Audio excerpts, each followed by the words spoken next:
Why are you laughing? Because you brought that shit over here. Okay. Hello, everyone. I'm Nicole. I'm Guate. I'm the wife. Babe, they know you the wife. She don't want everybody to know that I'm the wife. How do I not want everybody to know? It's okay, babe. I'm the wife. Y'all know who she is, right? Okay. Baby mama, baby daddy, wifey, Nicole, whatever you want to call her. I'm Guate. This is episode 2 of our Baby Guate series. And this one is going to get a little interesting. So, last time we talked about questions that everybody had in terms of why I was the one carrying. So we answered those questions in our previous video. In this video, we're going to answer all the questions about how 2 ladies can make a baby, basically. I mean, of course, we had the help of a guy, but between the 2 of us, we actually successfully, yeah. So, first things first, what you definitely won't need is these. Throw those away. I know some people have inquired about, the guy just, shooting in a condom and then using that. Condoms, they have spermicide in them or whatever, which kills sperm, which is supposed to kill sperm. So, yeah, you don't want to use these. You just take those out of the picture. So, at first we tried a method with something called soft cups, which we watched several YouTube videos. Well, she watched all the YouTube videos. Yeah, I did. All the YouTube videos in the world. So, the first set of videos we came up on suggested that we use something called a soft cup. This is a soft cup. It's very weird. It's like one of those, what we use when we're on our menstrual cycle, you can use for, that's what we gross. Use. Like, this thing has to go inside you. And it really doesn't. It clamps. It's actually not uncomfortable if you know how to put it in correctly. And I've heard a lot of successful stories with those soft cups. But a lot of people isn't successful with the soft cups. But, they're gross, basically. For your period, for insemination, for whatever. These things are gross. So what we did was we would leave this in the bathroom. We would just kind of leave it like that for the donor. He would ejaculate inside of this cup. Then he would pass it to us through the bathroom door, and then we would then insert it. Now, Bae tried with these. We were unsuccessful with the soft cups. Basically, why I said they're so gross, because for your period or for insemination, everything goes inside of here, and then you have to dig this thing out of you. That's gross.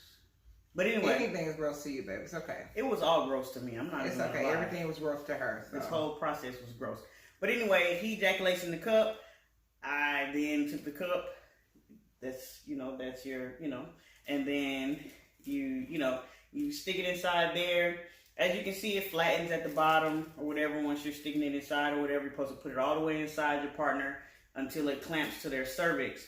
And then what's expected to happen is, the little swimmers are supposed to swim out of there. But what I noticed, we tried a couple times with these with Bae, and that may be part of the reason why we were unsuccessful when she tried, because I felt like the specimen was still inside the cup. So we decided to do away with the soft cups. So we watched more YouTube videos. I inquired, I asked a couple people that I know, a couple of couples that I know that have successfully had babies, even females who've had their own kid with, no partner or whatever like that. And they suggested the syringe method. So a long time ago, I ordered a kit. And the syringe that they sent was this. Let me open it up for you guys. This thing is huge, okay? As you can see, we never even use this because it's huge. Give you a close-up of that. So basically, both of us were like, nah. somebody suggested that you have your donor, you pull the plunger completely out, you have your donor, you know, do his business straight into the syringe, and then you proceed to, you know, shoot her on up in there. But we decided not to use this pretty huge syringe because it's pretty huge. So, yeah, we did away with that one. Now, with the syringe, it's very important that you allow your donor to donate into a specimen cup. This is one of the specimen cups that we use. By the way, everything that we show you guys, we're going to leave links in the description.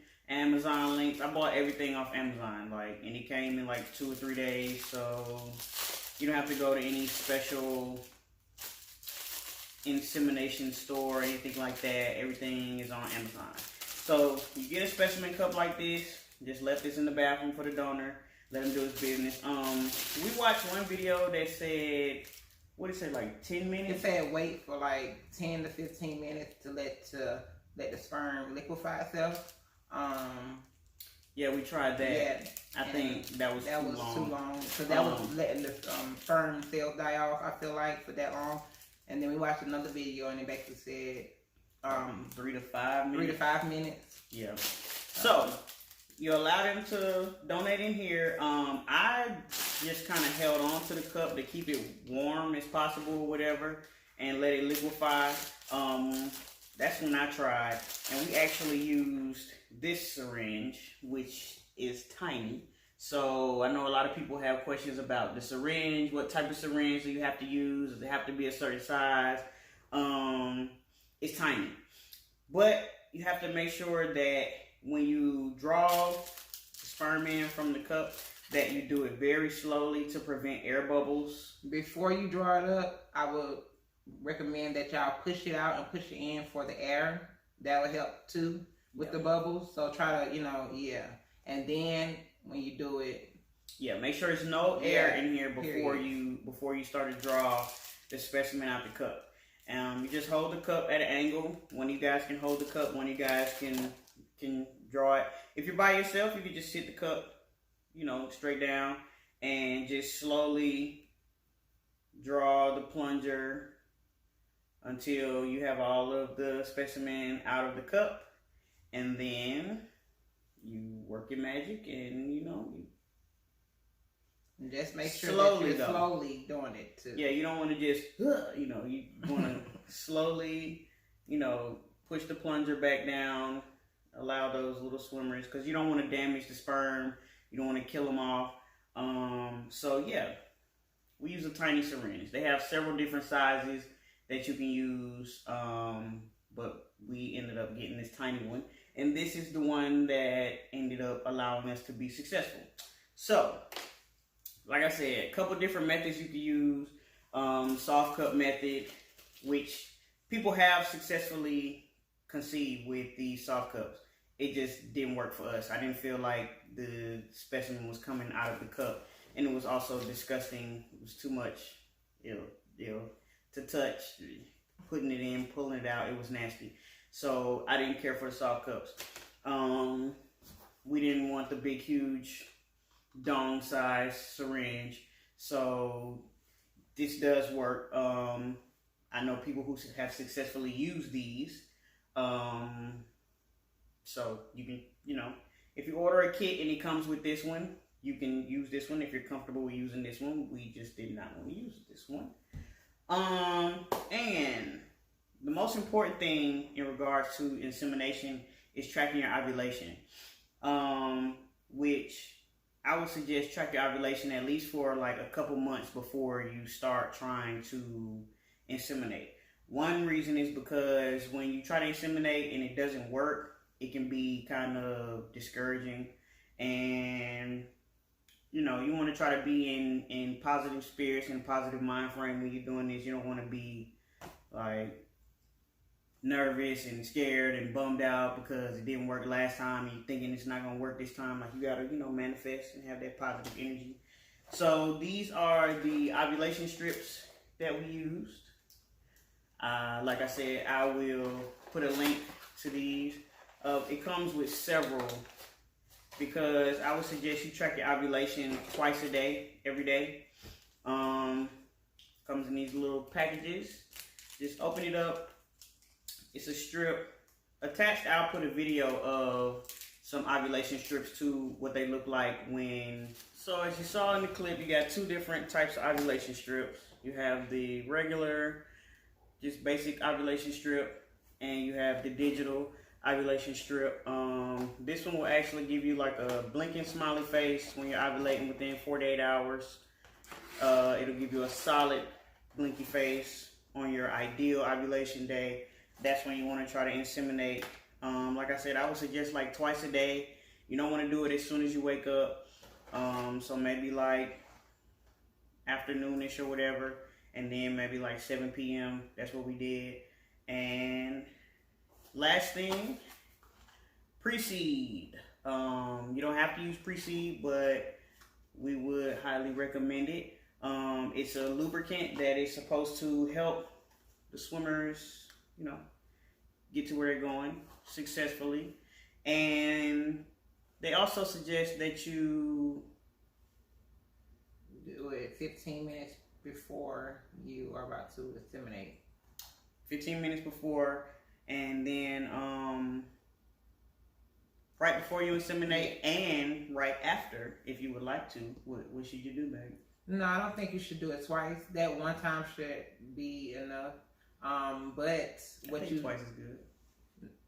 If you do, this might get a little X-rated, but if you do, I mean, do the PreSeed. But before you do the PreSeed, you know, you and your partner should, you know, have, you know, sex. Just say it, babe. And then Just say it, babe. Just have sex, you know, so you can get those juices flowing and, you know, get her aroused, and, you know, it get a little heated in there, so her body temperature can be warm. Right. You want the body temperature to be high. I mean, you want to try to simulate as closely as you naturally having this happen as possible. Yeah. So you want to make your partner come, and voila, that's how two ladies make a baby. And then, yep. Then you get these. Yeah. Positive pregnancy tests. Yep. 2 lines, pregnant. And for her, we got it on the first try.